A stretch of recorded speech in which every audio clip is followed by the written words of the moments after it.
Derivatives अथवा क्याल्कुलस चाहिँ Isaac newton र लाइब्निज भन्ने मान्छेले इन्डिपेन्डेन्टली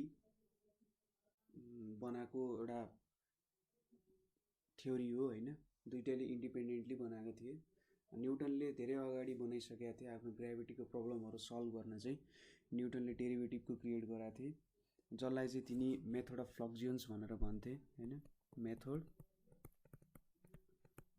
अफ फ्लक्सियन्स भनेर भनेको थियो। फ्लक्सियन्स भनेपछि फ्लक्स भनेपछि बुझिहाल्नुहुन्छ चेन्ज, केही कुरामा चेन्ज आइरहेछ भन्ने कुरा हो हैन। अब डेरिभेटिभ्स को इन्भेन्सन हुनुमा मेन दुईटा कुरा थियो। एउटा भनेको drawing tangent line to a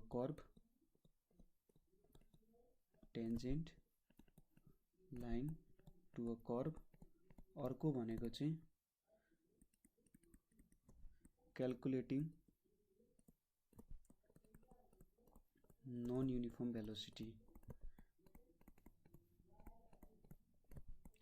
अब मेनली न्युटनले चाहिँ यो नन युनिफर्म भेलोसिटीको कुरामा अब ग्राभिटी बनाउँदाखेरि जब कुनै पनि अब्जेक्ट माथिबाट हामीले खसायौं भने हैन, त्यो चाहिँ फ्री फल हुँदाखेरि अथवा हामीले केही फोर्स धेरै फाल्यौं भने पनि त्यसमा के हुन्छ त भन्दा त्यो एक्सेलरेट भइरहेको हुन्छ। त्यसको भेलोसिटी चाहिँ प्रत्येक सेकेन्ड चेन्ज हुँदै आइरहेछ र त्यो नन युनिफर्म भेलोसिटीलाई चाहिँ कसरी क्याल्कुलेट गर्न सकिन्छ, त्यो चेन्जलाई कसरी क्याप्चर गर्न सकिन्छ भन्ने एउटा कुरा भयो।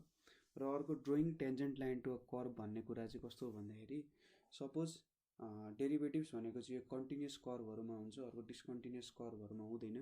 डेरिभेटिभ्स अब कुनै पनि हामीले कर्भ लियौं भने सो एउटा कुनै कर्भ छ।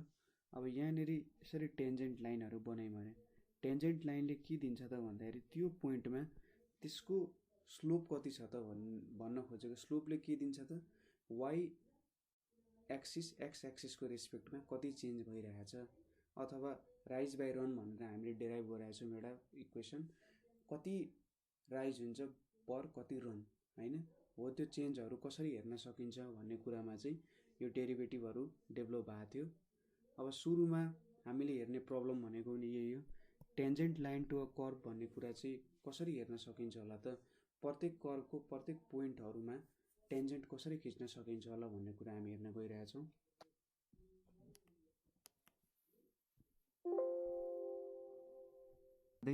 यसरी यो पोइन्टबाट सार्दै p सम्म पुर्याए अरे के गर्यो अरे त।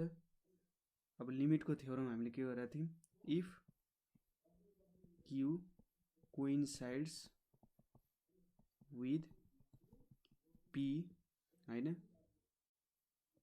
यसले चाहिँ के दिन्छ त टेन्जेन्ट दिन्छ हैन, हाम्रो टेन्जेन्ट दिन्छ making angle phi with x axis. ठीक छ, त्यो दियो। अब यो यतातिर हेरौं, फिगर हेर्दै गर्न सजिलो हुन्छ। अब यहाँबाट के भन्न सकिन्छ त, अब यो पोइन्ट यता सर्दै गयो भने त हाम्रो डेल x पनि टेन्ड्स टु 0 हुन्छ र डेल y पनि टेन्ड्स टु 0 हुन्छ। किनभने यो जति इन्क्रिमेन्ट छ यो इन्क्रिमेन्ट त गर्दै जाने भयो, किनभने y डैश र y त इक्वल नजिकै हुँदै जान्छन्। x र यो पनि नजिकै हुन्छन्, किनभने सपोज हाम्रो q पोइन्ट त यहाँ आयो भने यसरी हुन्छ र घट्यो नि त भ्यालु घट्दै जान्छ। सो अब के लेख्न सक्छु त, limit x tends to 0 del y by del x भनेको चाहिँ limit del x tends to 0 tan theta is equals to tan phi. अब किन हामीले डेल x टेन्ड्स टु 0 किन डेल y टेन्ड्स टु 0 लेखिनौं भन्दा हाम्रो यो y भनेको चाहिँ डिपेन्डेन्ट भेरिएबल हो जुन चाहिँ x को भ्यालुमा डिपेन्ड हुन्छ। यदि x घट्यो भने चाहिँ हाम्रो y is equals to fx घट्ने हो। हाम्रो y को त fx सँग फंक्सन छ, सो x भनेको इन्डिपेन्डेन्ट भेरिएबल कुनै फंक्सनमा डिपेन्ड हुँदैन, तर y चाहिँ हाम्रो x सँग डिपेन्ड हुन्छ। सो यहाँ डेल x टेन्ड्स टु 0 लेख्यौं यसरी हामीले, और limit del x tends to 0 del y by del x भनेको के लेख्न सकिन्छ, limit del x tends to 0। अब यहाँनिर हामी हेरौँ, यहाँनिर हामीले के ल्याएको छौँ, डेल वाई भनेको यो फङ्सन ल्याएको छौँ f x plus del x minus F x by del x, यो भयो। यो भनेको इजिकल्स टु tan phi हुन्छ 10। यहाँबाट के देखिन्छ त, limit del X tends to 0 अथवा del Y by del X और limit del X tends to 0 F x plus del x minus F x by del X gives slope of tangent to curve given by function f। किन भन्दाखेरि del Y by del एक्सले त हाम्रो slope दिन्छ, slope यसले पनि हाम्रो slope दियो। अरू स्लोप निकाल्नु र यसमा के फरक भयो भन्दा यहाँनिर चाहिँ हामीले एउटा कर्भमा एउटा सर्टेन कर्भ लिएका छौँ र त्यसको स्लोप निकालिरहेका छौँ। कसरी, हाम्रो लिमिटको थ्योरम युज गरेर यहाँनिर हामी स्लोप निकाल्यौँ। अरू बेला हामी स्ट्रेट लाइनहरूको स्लोप निकालिरहन्थ्यौँ, तर यहाँ चाहिँ अब प्रत्येक पोइन्टमा भेट्नु पऱ्यो नि त, किनभने यहाँ त प्रत्येक पोइन्टमा भ्यालुहरू चेन्ज भइरहेको हुन्छ। सो यसले चाहिँ हाम्रो चेन्जिङ स्लोपलाई चाहिँ क्याप्चर गर्ने भयो यो कुराले। सो त्यही भएर यसले चाहिँ हाम्रो tangent line to a curve दिने भयो। यसरी चाहिँ हामीले tangent line to a curve भेट्छौँ। अर्को छ हाम्रो, अर्को प्रब्लम के थियो त भन्दाखेरि calculating the non uniform motion of a particle.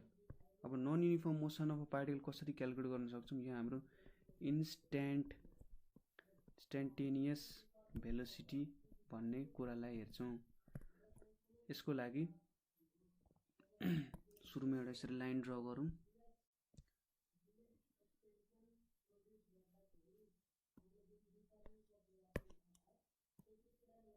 ठिक छ, अब यहाँनिर मैले यसलाई ए पोइन्ट भन्ने माने, यसलाई बी पोइन्ट भन्ने माने, यसलाई पी, यसलाई क्यू भन्ने पोइन्ट माने।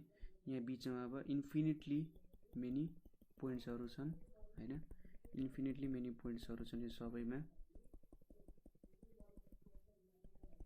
ठिक छ, suppose a particle is moving in straight line AB, कुनै एउटा पार्टिकल स्ट्रेट लाइन एबीमा हिँडिरहेछ, then distance travelled by it increases with time, travelled by it increases in time, किनभने पार्टिकल त ए टु बी पोजिसनमा पुग्नु छ, सो इन्क्रिजेज विथ टाइम हैन। त्यसैले डिस्टेन्स भनेको चाहिँ फङ्सन अफ टाइम भनेर डिफाइन गर्न सकिन्छ। ठिक छ, किनभने यदि टाइम चेन्ज भएन भने डिस्टेन्स पनि चेन्ज हुँदैन, तर टाइम इन्क्रिमेन्ट हुँदै गयो भने के हुन्छ त, डिस्टेन्स पनि इन्क्रिज हुँदै जान्छ। अब यहाँनिर एपी इज इक्वल्स टु यस भनेर मानौँ र एक्यू भनेको चाहिँ यस प्लस डेल एस भनेर मानौँ। अब यहाँनिर यो डेल एसलाई चाहिँ एकदम सानो इन्क्रिमेन्ट भनिन्छ, स्मल इन्क्रिमेन्ट। यो पीदेखि क्यू मुभ भनेको एकदम सानो इन्क्रिमेन्टमा मुभ भइरहेको छ हैन। देन पिक्यू भनेको के हुन्छ त, एक्यू माइनस एपी, यो भनेको डेल एस आउँछ। ठिक छ, त्यसै गरी डेल एस भनेको चाहिँ s plus del s minus s लेख्न सकिन्छ, यो भनेको f t plus del t minus f t लेख्न सकिन्छ। So average velocity VAV during time interval t plus del t is VAV भनेको डेल एस बाई अब डेल टी हुने हो। डेल एस भनेको के छ, f t plus del t minus f t by del t. ठिक छ, now as del t tends to 0 q tends to p हैन, क्यू टेन्स टु पी। यदि हामीले एकदम सानो टाइम लिने हो भने त यो क्यू को पोजिसन त के हुन्छ, सर्दै जान्छ, क्यू यता आउन थाल्छ हैन।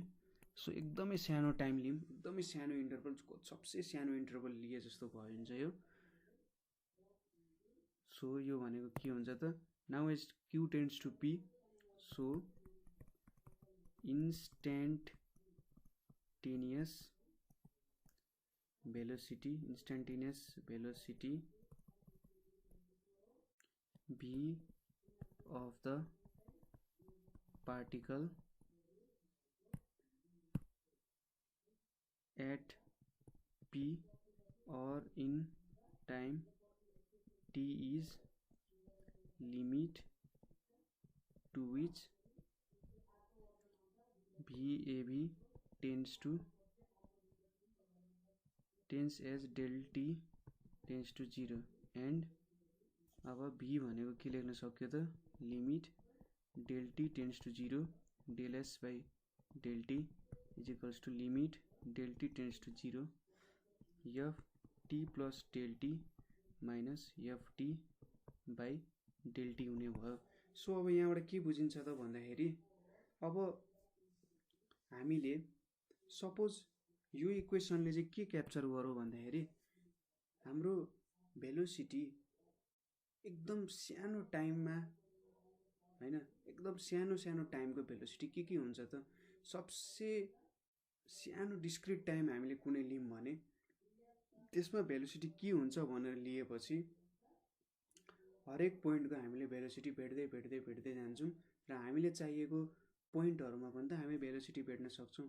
सो यो इक्वेसनले चाहिँ हामीलाई इन्स्ट्यान्टेनियस भेलोसिटी दिन्छ। इन्स्ट्यान्टेनियस भनेको कस्तो भन्दाखेरि लगभग टाइमै इज इक्वल्स टु 0 भयो भने त हाम्रो यो भ्यालु त लगभग यहाँनेरि गरे मिट हुन्छ नि हैन, यहाँनेरि लगभग पीमै गरे मिट हुन्छ, एकदम सानो भ्यालु दिन्छ यसले। र यो भेलोसिटी भनेको के हो त, कति डिस्टेन्स ट्राभल गर्यो बाइ कति टाइम टेकन। सो एकदम सानो टाइममा चाहिँ कति डिस्टेन्स ट्राभल गर्न सक्छ भन्ने कुरा पाएपछि त तपाईले अब जति ठुलो टाइमको पनि त मेजर गर्न सक्नु पर्यो। यो चाहिँ कस्तो हो भने हामीले जुन भेक्टरमा आइजेके भेक्टर झिक्छौँ र त्यही अनुसार कुनै पनि भेक्टरलाई एक्सप्रेस गर्न सक्छौँ। यो पनि एकदम सानो इन्स्ट्यान्टमा भेट्यो, त्यसपछि ठुलो इन्स्ट्यान्टको टाइम चाहिँ हामी एक्सप्रेस गर्न सक्छौँ। त्यो चाहिँ हामी एन्टी डेरिभेटिभमा गर्छौँ। यहाँ चाहिँ हामी के भेटिरहेका छौँ त, सानो इन्स्ट्यान्ट अफ टाइममा कति भेलोसिटी चेन्ज भइरहेछ त भन्ने कुरा हामीले यहाँ भेट्यौँ हैन। र यो सबै भेलोसिटी जोड्ने हो भने चाहिँ हाम्रो कति टाइमको भेलोसिटी चाहिने हो त्यो चाहिँ हामीले पाउँछौँ। सो यसलाई चाहिँ इन्स्ट्यान्टेनियस भेलोसिटी भनेर भन्यो।